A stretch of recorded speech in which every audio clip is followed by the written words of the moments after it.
Children with specific learning disorders, or what is most commonly known as dyslexia, dysgraphia, or dyscalculia, can be identified by observing the gap between their actual potential and what they achieve academically. So, for example, let's say that I'm studying in grade 3, but my spelling abilities or my reading skills are for grade 2 or grade 1 level. So, that also decides how severe the issue can be.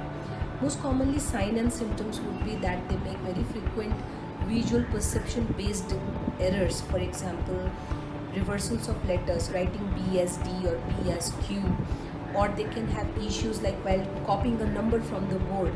If it is 79, I may write like 97. Then apart from that, they are very poor reader. Like they may identify the letters of the word, but may not be able to blend it together and say the whole word. So if suppose the word is CAT, they may identify the letters but may not be able to put actor completely and then say the word cat. Children with specific learning disorders, they must have IQ in average or above average range. So they have insight about their understanding. They know the content. It's not that they do not understand. So they may not be able to read on their own and comprehend. But if you are reading for them, their comprehension is pretty good. My interests are shooting, experiments, keyboard, swimming, skating. When I was 5 years old, I used to get ideas. With waste material, I used to make innovations like mixie grinder when I was 5 years old. And slowly I started developing rocket launchers, indicator, voice control car. So recently I got national awards in special mention in Einstein Hunt. We started supporting. First, we identified when he was at the age of 4 or 5, when he was not able to actually copy from the board.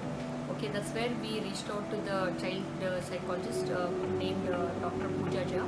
So that's where the assessments were done, and where we have identified that he's a classic dyslexia.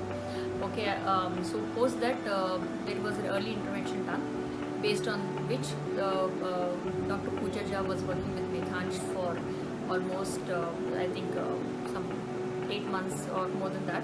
So then based on that, child has showed a lot of improvement, okay, wherein he from 0 to almost the scale of 8 or 9, wherein he started completing his notes, almost 8. Now we have identified when he was in the class of first or second, I guess, second.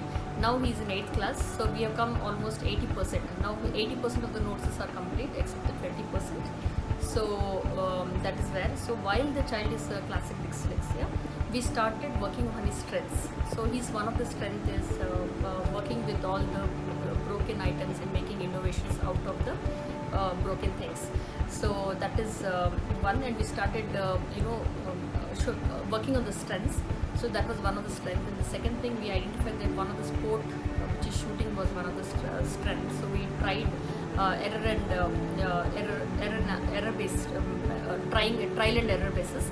So wherein he was, we just identified what are the strengths, and then we started working. He keeps saying that it is okay. So you can always show up on his strengths, show your strengths. Whereas the other person's, if other children are having good educational skills, so my child has a different skill set, so which is getting compensated kind of thing. That is itself is a motivation and confidence, gives him to stand in the school unique. Okay, so that's how my child stands unique with all these qualities. So the early intervention really worked very well, which is a side help for the child for the educational support. So before the academic itself, I go and talk to the teachers and the vice principals and say that what is my child's expectations, and then what we are expecting from the teachers. So the expectations are made very clear, so that there is a smooth transition during the whole year of my child. So my child, I have a unique individual tuition for the child, wherein the child studies there and gives the examinations. So we just tell the teacher saying that whatever he can complete, portion, so no pressure.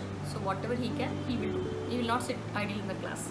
So whatever, if it's 80% completed, it is okay. So we are good with it. So basically visibility to the teachers about the child condition, and without any pressure we are trying to move. Specific learning disorder cannot come only as a single disorder.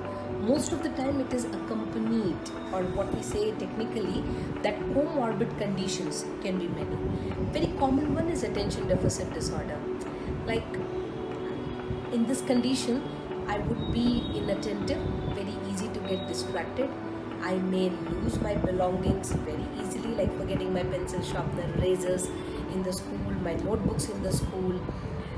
I may sometimes seem as if I'm not listening. So you are calling my name, though I'm registering, but I'm not responding. Until and unless the school is not involved, it will be very difficult for the child to apply the same learning what he has taken from a remedial therapist or a behavior modification therapist to the school situation where it is actually being demanded. Certain strategies which can be used is creating awareness about these issues, letting children know that these children, they have a lot of potential and they are basically very intelligent children. Awareness would help the other kids to expect the right thing from this particular child. More than all this, teachers' attitude towards child with learning disorder would make a lot of difference. Now let's say that I'm going for resource room class, and that's in my regular school. Of course, this child would feel embarrassed because everyone else is sitting in the classroom and I am being asked to go and attend a resource room center.